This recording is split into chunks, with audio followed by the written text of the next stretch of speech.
I remember walking into the apartment that evening, the smell of her perfume faint but familiar.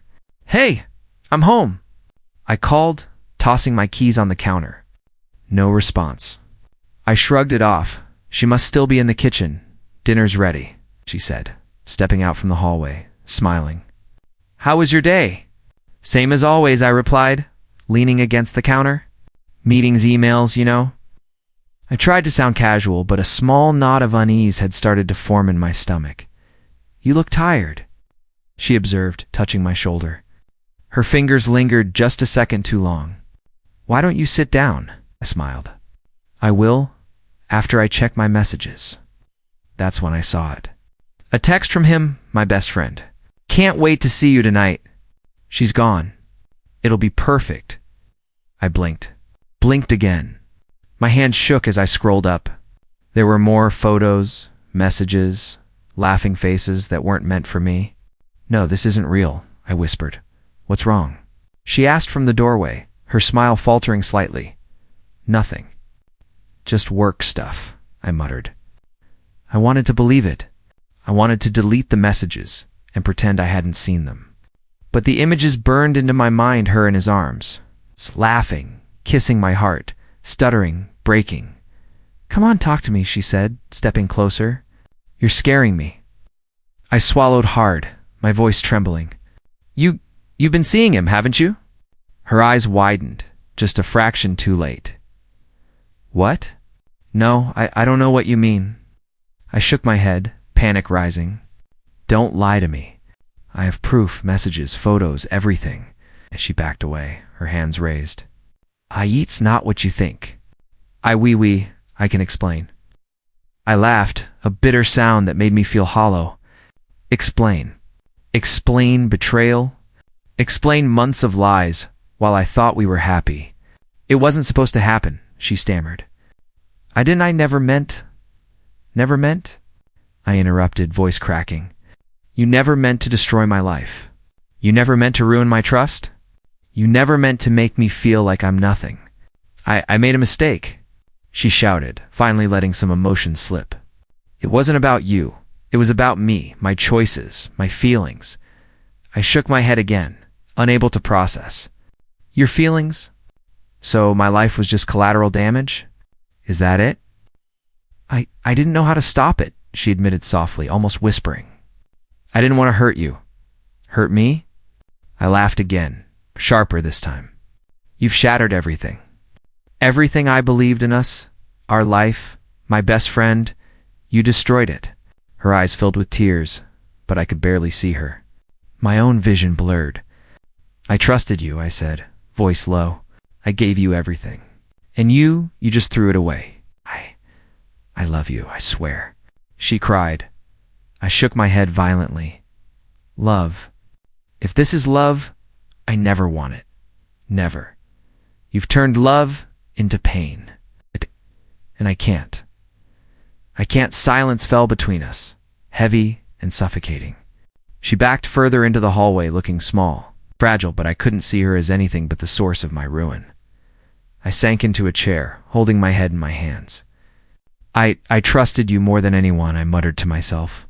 "I can't believe this. I can't believe you." I don't know what to say," she whispered, voice trembling. "You don't get to say anything," I snapped. "You've already said it with your actions. I need space. I need time to think. I can't even look at you right now." Her face crumpled, and she tried to reach for my hand. I flinched. "Don't," I said firmly. "Just go." I don't even remember her leaving. I just sat there, staring at my phone, at the messages, at the evidence of everything I had lost. My chest felt like it had been ripped open. I thought about calling him, screaming, confronting him. But I couldn't believe he would do this too. My best friend, my confidant, and yet there it was. Proof. My world had cracked open, and I was falling into a void I didn't know how to escape. I whispered into the emptiness of our apartment, How could you do this?" And there was no answer, only silence. I didn't sleep that night. My mind kept spinning, looping every moment I had shared with her and him. I kept replaying our laughter, our dinners, the way we joked about nothing, and then bam, the messages, the photos. My heart felt shredded. I called my brother the next morning. "Hey, can we talk?" I asked, trying to keep my voice steady. "Of course," he said. "Everything okay?" Not really." My throat tightened. I found out about her. About him. There was a pause on the line. "Oh," he said softly. "I'm sorry, man. Do you want to come over?" Yeah. "I think I need someone to talk to," I admitted. When I got to his apartment, I sat on the couch staring at nothing. "I don't know what to do," I said finally. "I keep thinking about everything all those years and now it's just gone. How did I not see it?" "You didn't want to see it," he said. "It's human to trust people we love. Doesn't make you stupid. Doesn't make you weak." "I feel weak," I said, almost whispering. "I feel like I'm nothing. Like everything I built was meaningless. And he, my best friend, how could he?" "He's a coward," my brother said firmly. "And she made her choice. You can't control their decisions, only your own." "No," I said, running my hands through my hair. "But it's like I can't stop seeing them together. I can't stop imagining it. I keep remembering last week, us all laughing at that stupid movie night. Now you remember the good because it existed," he said. "It doesn't erase the betrayal, but it doesn't mean it never happened. I keep thinking I should call him, confront him, make him pay," I said, voice tight. "But I'm scared. Scared it'll make it worse. Or that I'll just break more." "Then don't," he said calmly. "You don't need to hurt yourself further." "Not yet," I nodded, though it didn't help. Later that day I went to work, but I couldn't focus. Every time I typed an email, I imagined him laughing with her. Every time someone passed me in the hallway, I thought I could see her smile directed at him. "Hey," my colleague said, noticing my blank stare. "You okay? You look off today." "I'm fine," I said quickly. "Just tired? You sure?" She pressed. "You seem distracted." "I'm dealing with some personal stuff," I admitted reluctantly. "I'll be fine." She gave me a small, sympathetic nod. "Well, if you need to vent or anything, you know I'm here." I appreciated it, but it didn't help. I felt trapped inside my own head, the walls closing in with memories and betrayals. I kept going over every conversation, every laugh, every shared secret, and how it had all been a lie. That night I called my brother again. "I keep thinking maybe I should forgive her," I said hesitantly. "Maybe I should just let it go, for my own peace." "You'd be lying to yourself," he said immediately. "Forgiveness isn't about them. It's about you. But you need to be honest. Do you forgive her? Or are you just trying to stop the pain?" "I don't know," I whispered. "I want to forgive, but I also want revenge. I want him to feel this pain. I want her to regret it. I want them both to understand what they destroyed." "That's normal," he said gently. "Anger and grief are two sides of the same coin. Don't beat yourself up for feeling them. But remember, acting on them might hurt you more than them." I hung up and sat in the dark, staring at the ceiling. I could still see them laughing together in my mind, still feel the warmth I once felt from their presence, now replaced by icy betrayal. Later, she called. I answered reluctantly. "Hello?" I said, trying to keep my voice steady. "Hi," she said softly. I never wanted to hurt you." I froze. My blood boiled. "Never wanted to hurt me?" I repeated, my voice rising. "You destroyed my life, my trust, everything I thought was safe. And you say you never wanted to hurt me?" I didn't," she said, almost pleading. I didn't realize how much." "Don't," I shouted, cutting her off. "Just don't. Your didn't know doesn't fix anything. It doesn't erase what you did. It doesn't bring back the nights I cried alone, wondering if I was worthless." I'm sorry," she whispered, her voice shaking. "Sorry doesn't even touch it," I said, voice cracking. "You and him, you shattered everything. I don't know if I can ever... I don't know who I am anymore." "Please," I didn't mean. She started. "Stop talking." I shouted. "Just stop. I can't even hear your voice right now." I hung up, my hands trembling. I sank onto my bed, staring at the ceiling again. The room felt smaller, darker. I felt trapped inside myself, drowning in anger, grief, confusion. I thought about revenge, forgiveness. Moving on, but every thought circled back to the same place, betrayal. And her words, "I never wanted to hurt you," kept echoing, stabbing me, reminding me that some wounds might never heal, and I didn't know if I could survive them. I couldn't take it anymore. I sat at the edge of the bed, staring at nothing, my chest tight. Every lie, every smile she faked, every word he whispered behind my back, they crushed me. I had to know the truth, all of it. I picked up my phone and called the private investigator I had hesitated to hire. "Hello?" The voice said. "It's me. I need confirmation. I need proof," I said, trying to steady my voice. "Proof of what?" "Her? Him? Everything. I can't live in uncertainty anymore." There was a pause. "All right, I'll start immediately. But you need to be ready for what you might see." "I'm ready," I said, though I'd WASN single quotes. Later that week he called. "I've got the evidence. It's worse than you imagined. Send it." Now I demanded. When the photos arrived, my stomach dropped. They weren't just casual meetings. Gifts exchanged, hotel check-ins, hand-holding in public, secret smiles. It was months of lies, meticulously hidden. I threw the phone onto the bed. God, how could they? I whispered to the empty room. The investigator called again. "There's more. She's planning something, a trip. Alone. With him." I tracked it. "Where?" I asked, gripping the phone. Double quotes, Paris. "This weekend." I felt a surge of rage and numbness at the same time. I wanted to scream, to run after them, to confront them both. But I also knew this was my chance to reclaim control, to act strategically. I walked to the window and saw my neighbor tending her garden. "Morning," she called. I forced a smile. "Hey, nice day, isn't it?" She nodded. "It's beautiful. You okay?" "You seem different lately." "Just tired," I said, trying to hide the turmoil inside. She gave me a small, knowing look. "If you need to talk, I'm around."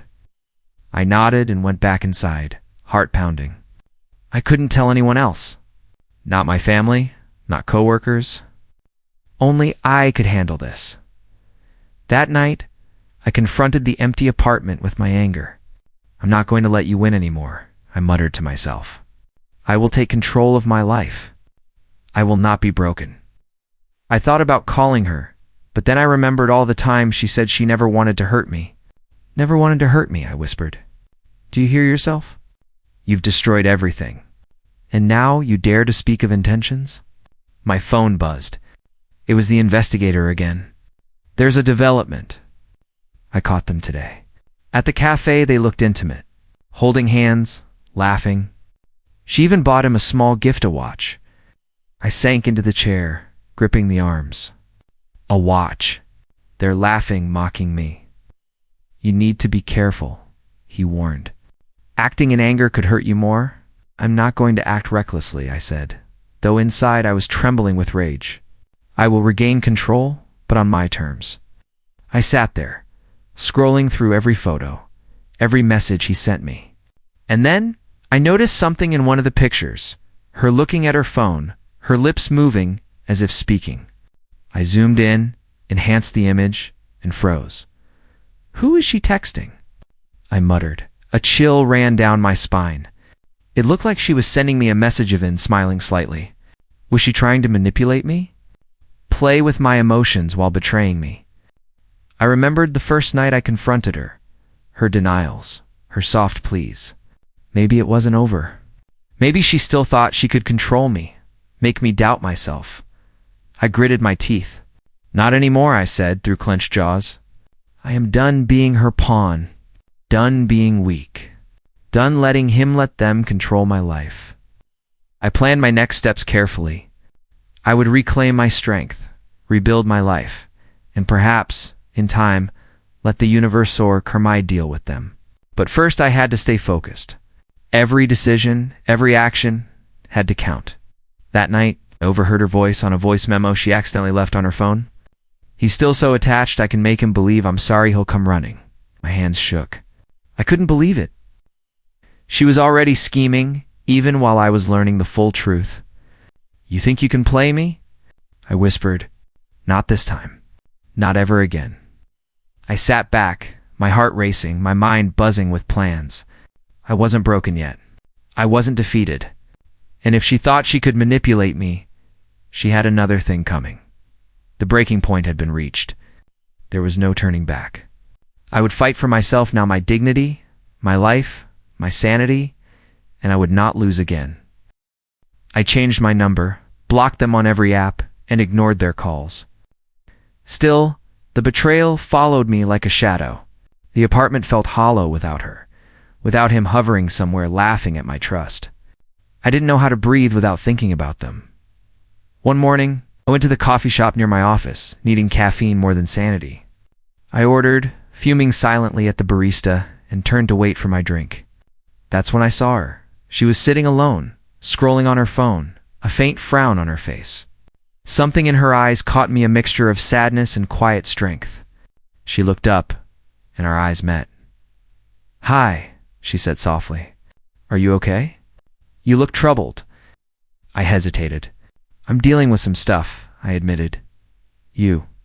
She shrugged, a small, bitter smile forming. "Same, I guess. Life's complicated." I frowned. "You're married?" "Yes," she said, voice low. "But it's messy. I found things out I didn't want to know." My heart skipped. "You mean about him?" I asked cautiously.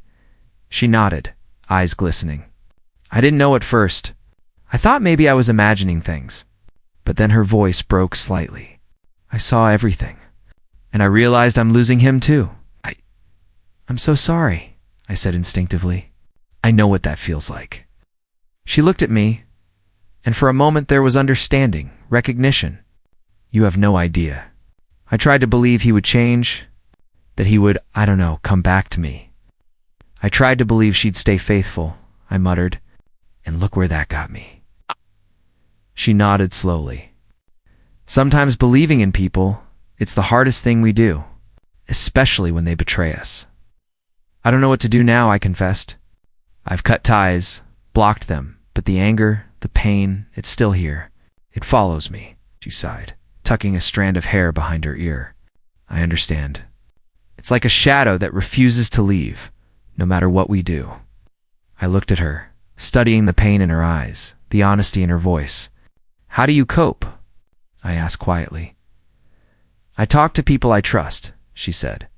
"I let myself feel everything, but I also try to remember that I deserve better, that their actions don't define me." Her words hit me harder than I expected. I realized I had been trapped in my own misery, letting them define me. I don't know if I can ever trust anyone again," I admitted. "You might not," she said gently. "But that doesn't mean you can't rebuild. You can.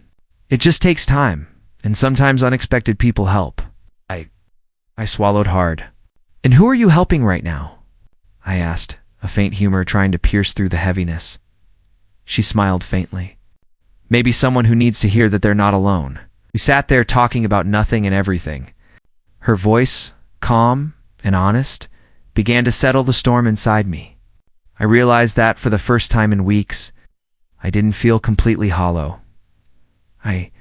I never thought I'd meet someone who understands," I admitted quietly. "Not in this mess." "I understand more than you think," she said, eyes softening. "It's just people hurt each other in ways they can't control. Sometimes the only thing we can control is ourselves." Her words made me pause. Could I control myself? Control my anger, my grief, my desire for revenge? Could I stop letting their betrayal define me? "You're wise," I said softly, surprising myself. "Or maybe just scared," she replied with a faint laugh. "Scared of losing what's left of ourselves in the process." I looked down, feeling something shift inside me. A flicker of hope, tinged with fear. "I don't even know your name," I said. "Clara," she said. "And you?" "David," I replied, surprised at how natural it felt to say it aloud. We smiled awkwardly at each other. I should go," she said finally, gathering her things. "Wait," I said impulsively. Can we talk again? Maybe help each other? Figure out how to survive this? Clara hesitated, then nodded. Yeah, I think we could. She walked away. I felt a strange mix of emotions. Anger still burned in me, but there was also something else. Something I hadn't felt in weeks. Hope. But even as I watched her leave, a part of me shivered. The vulnerability I'd glimpsed her hurt, her fear, her own struggle reminded me that even those we think are innocent can carry scars. And maybe this was the start of something complicated. Something I wasn't sure I was ready for. And yet, for the first time since it all began, I didn't feel completely alone. Claire and I met at the same coffee shop again, this time without awkward hesitation. I slid into the seat across from her, trying to keep my hands from shaking. You look more settled today, she said, studying me. I try, I muttered. Some days are easier than others. She nodded knowingly. I get that. I had a bad night, but I managed to sleep a bit. Progress, I guess. Progress, right, I said, trying to smile. I think I'm ready to stop just surviving. I want to do something, even if it's small. Regain some control. Control, yes, she agreed. That's what I want too. Not revenge exactly, but closure. Respect for ourselves. I leaned back. How do you propose we do that? She tilted her head. We can be careful, subtle. Expose truths without losing ourselves. Observe their actions. Learn from them. And protect ourselves. I frowned.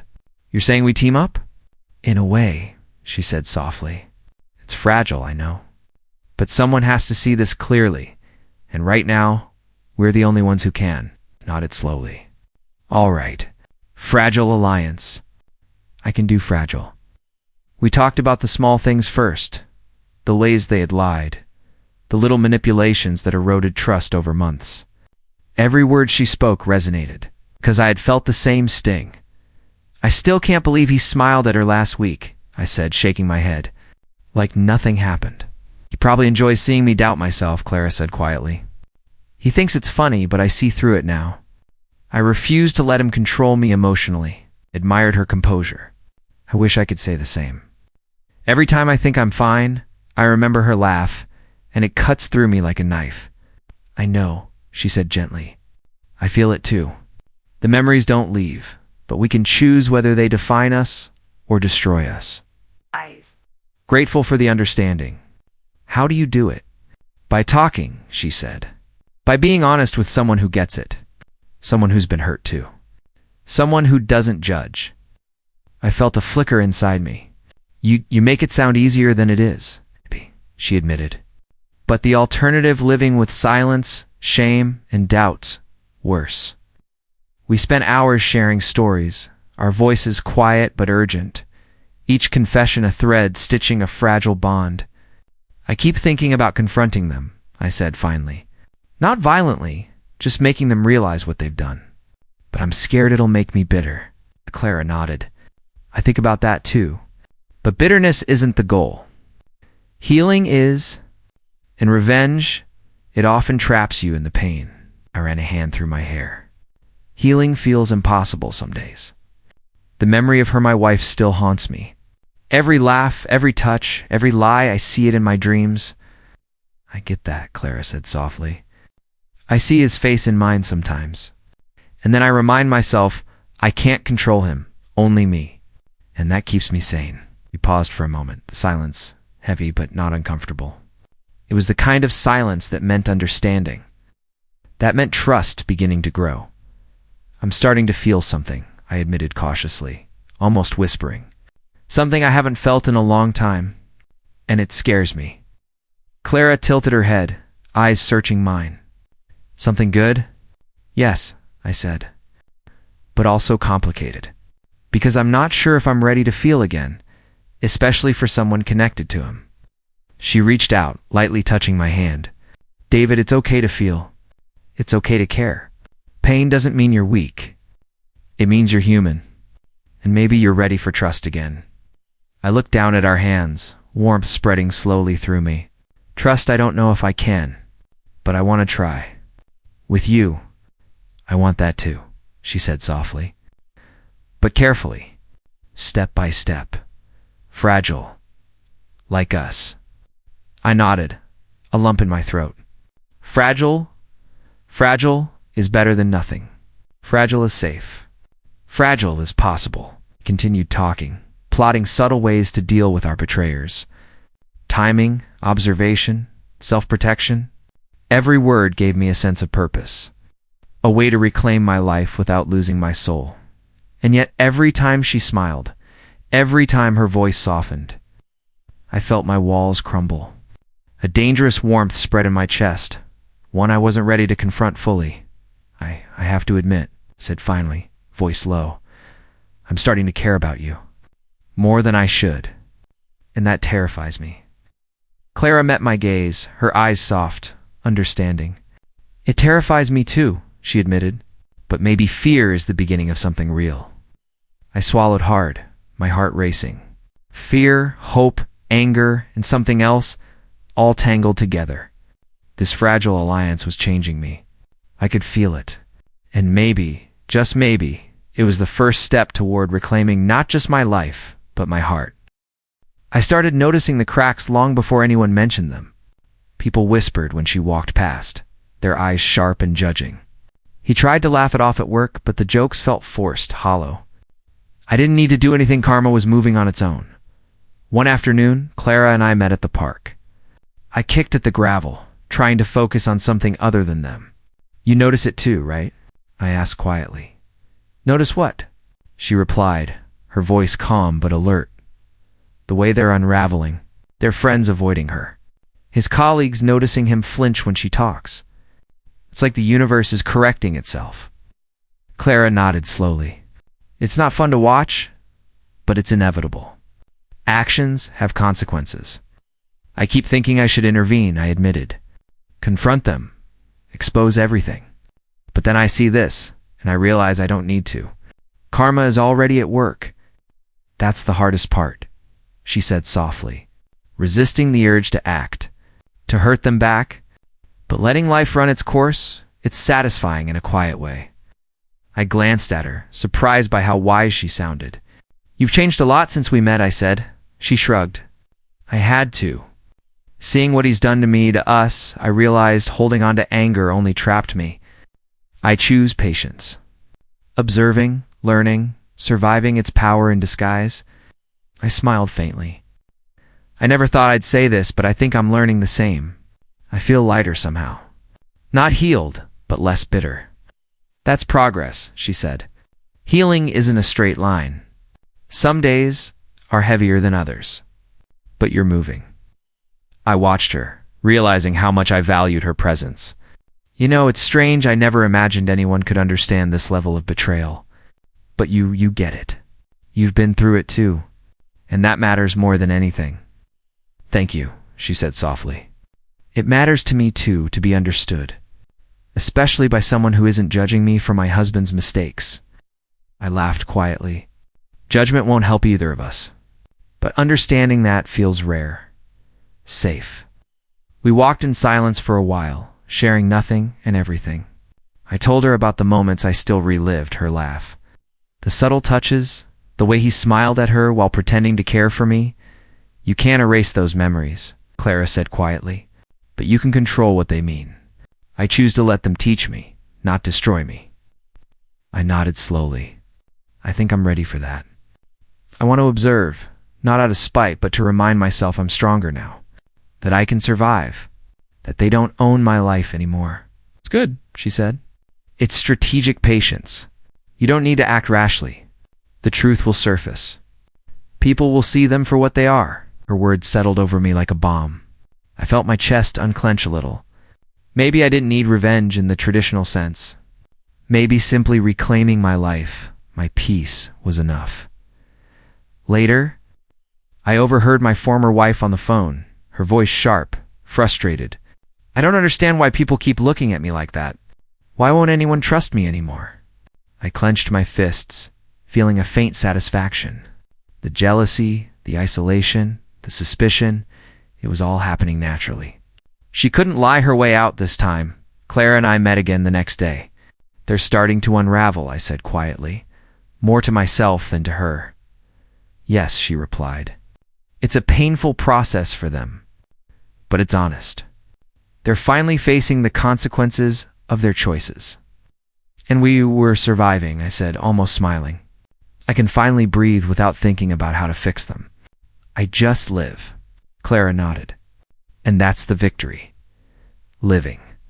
Not revenge, not bitterness. Just living. I felt a quiet strength growing inside me. The anger was still there, but it was tempered by clarity. I understood now that revenge can take many forms sometimes. It's letting life handle it.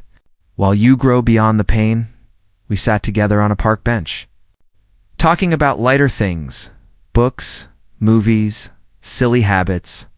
I laughed more than I had in months. Clara laughed too, and for the first time, it wasn't through pain or forced smiles. Then her phone buzzed. She looked down, and her expression changed. I tilted my head, sensing something serious. It's him, she said quietly, eyes narrowing. He wants to talk. About everything he's been hiding. He wants advice from me. I froze. Advice? I echoed. He's asking you for guidance? After everything? She nodded, voice tight. I don't know why. I don't know if I should or what I even can say. But he's reaching out, and it's complicated. I felt a jolt. For the first time, I realized their unraveling might cross into direct confrontation soon, and I would witness it. I wasn't sure if I wanted to intervene or just let it play out. You're strong, I said softly.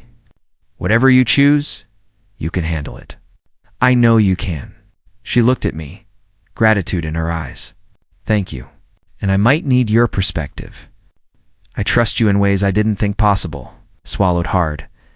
You have it, always. For the first time in weeks, I didn't feel broken. I felt prepared, patient, watching karma unfold, while standing beside someone I could trust. But even as hope stirred, I sensed a storm approaching. The next step in their downfall was coming, and we would be witnesses. I walked into the office Monday morning with a calm I hadn't felt in months. No trembling hands, no racing heart, just clarity. My team greeted me with their usual chatter, but I barely noticed them at first.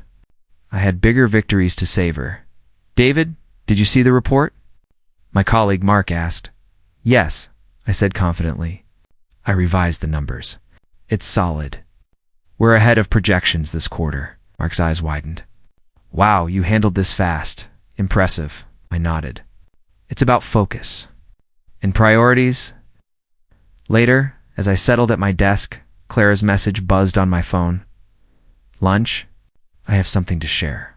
I smiled faintly. Sure. At the cafe, she greeted me with her usual warmth. Hey, she said, sliding into the seat across from me. Hey, I replied, noticing how natural it felt to see her again. I wanted to tell you I confronted him today, she began, voice low. About everything. His lies, the betrayal, all of it. And, I asked, heart tight but steady. He didn't argue much, she said. Just looked surprised, and maybe a little ashamed. I think he expected me to beg, to cry, to fall apart. But I didn't. I just stated the facts, calmly, and it unsettled him. I let out a slow breath. Good. That's exactly how it should be. No theatrics. Just truth. Clara smiled faintly. I felt stronger afterward. And talking to you beforehand helped. Your perspective gave me courage. You gave yourself courage, I corrected. I only reminded you that you had it all along. She reached across the table, lightly touching my hand. Still, it meant something. I felt a surge of warmth. It meant something to me too, I admitted, squeezing her hand gently. You know I'm learning how to survive without them controlling me, and you make that easier. Survival is one thing, she said softly. Thriving is another, and we deserve to thrive. I nodded. I've started focusing on my work, my goals, not their drama. And you know what? I feel alive again, confident, like I own my life, not just endure it. That's what I've been saying, she replied, eyes bright. The power isn't in revenge or anger, it's in reclaiming yourself. I laughed softly. I never thought I'd say this, but you're right. It feels good. Dangerous almost to feel this control, but good.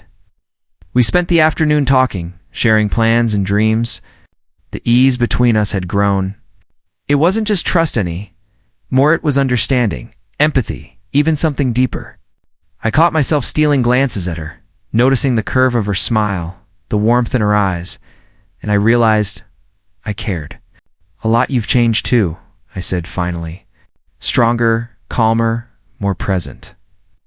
Clara looked down, brushing a strand of hair from her face. I had to. For me, for my sanity.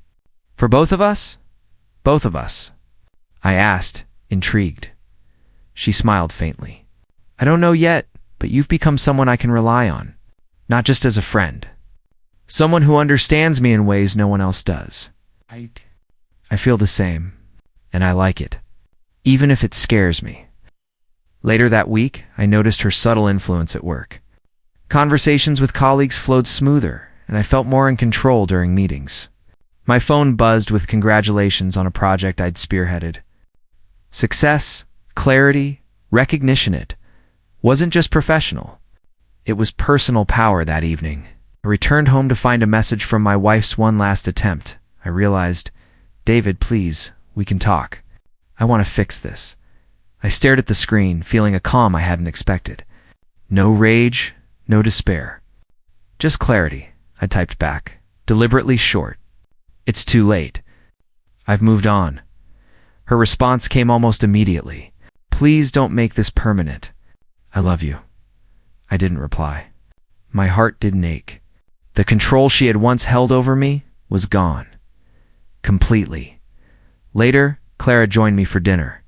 We laughed, shared stories, and the conversation flowed effortlessly. I realized I hadn't thought about my former wife's pleas once. The past was distant, powerless. You're different now, Clara said softly. You re-free. I am, I admitted. I feel it. Strong, capable, alive. And with you around, I feel safe. Not just from them, from my own doubts. She smiled, brushing my hand again. I feel the same. We've both survived, and now we can thrive together. Carefully, but truly. I nodded, a sense of completeness washing over me. I had reclaimed my life, my dignity, my strength. The betrayal no longer controlled me, and the bond with Clara deepening, honest, and unexpectedly tender, gave me hope I hadn't thought possible. Just as I felt the calm settle, my phone buzzed again. A final attempt from her, my wife, with one last manipulative message. David, you don't understand. I can't live without you. I stared at the screen, heart steady, eyes clear. Not anymore, I whispered to myself. I put the phone down, turning to Clara, who smiled gently. With her beside me, the past held no power. The power had shifted finally entirely to me. I didn't need to act. I just watched. And what I saw was inevitable. My former wife stumbled through the office one morning, flustered her colleagues exchanging wary glances. Are you all right? Someone asked. I'm fine, she stammered, voice tight. But the tension in the air betrayed her. People whispered about her missing deadlines, the lies being uncovered, the trust evaporating. I sipped my coffee across the street, invisible calm. Served you right, I muttered quietly to myself, though it was tinged with pity. Meanwhile, he, the one who had once called himself my best friend, sat in a meeting, fidgeting nervously. His manager raised an eyebrow. David said you misrepresented results again. Can you explain? He faltered, sweat glistening on his brow. Seems karma has impeccable timing, I whispered under my breath. Later, Clara and I walked through the park, our hands brushing lightly. I saw them, I said quietly. They're unraveling socially, professionally. It's almost surreal. Clara nodded. I saw too. But I feel no joy in it. Only relief that justice naturally caught up. Relief, yes, I admitted. Satisfaction, too. But pity, they're human. Flawed, selfish, but still human. I know, she said softly. And that's why we rise above it. Not cruelty, not revenge, just integrity. I smiled faintly. You've taught me a lot. More than I expected when we first met. She laughed quietly. And you've taught me too. That surviving doesn't mean giving up. That we can be stronger than the pain inflicted upon us. I thought about the months of agony, sleepless nights, the obsessive replay of their betrayal. And now I could breathe. The weight had lifted. I never thought I'd get here, I admitted. To feel peace. To witness consequences without needing to intervene.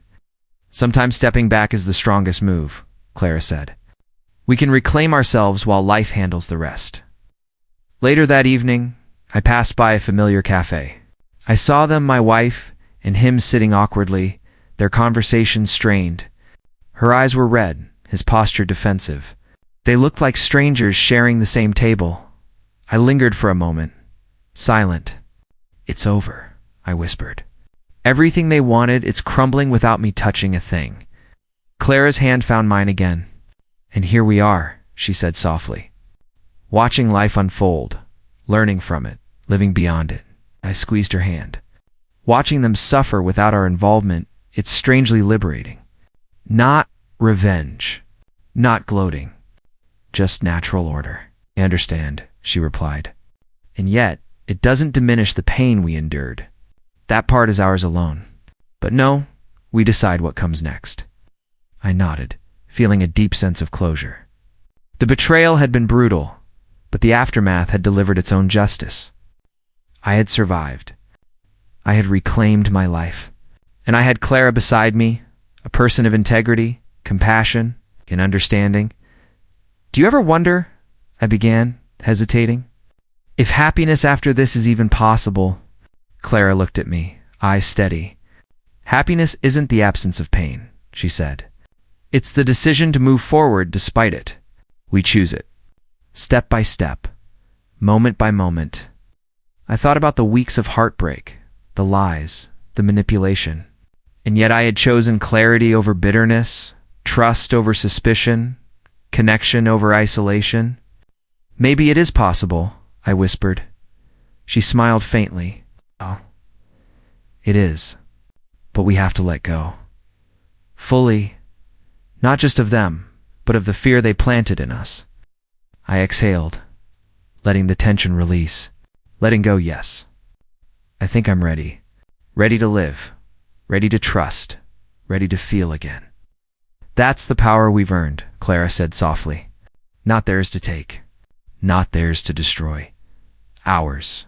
I watched them leave the cafe, shoulders slumped, voices quiet, forced smiles hiding shame. And I realized something. I didn't hate them. I didn't even envy them. I only felt closure. The storm had passed.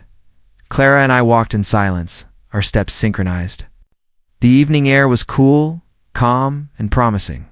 The past had its scars, but it no longer dictated our present. Do you think we can truly be happy? I asked quietly. Clara squeezed my hand gently. I know we can. Because happiness isn't given, it's claimed, and we're ready to claim it. I nodded, a small, genuine smile forming. For the first time in months, I felt the world was mine again. Not because I had taken revenge, not because they had fallen, but because I had survived. Healed and chosen life.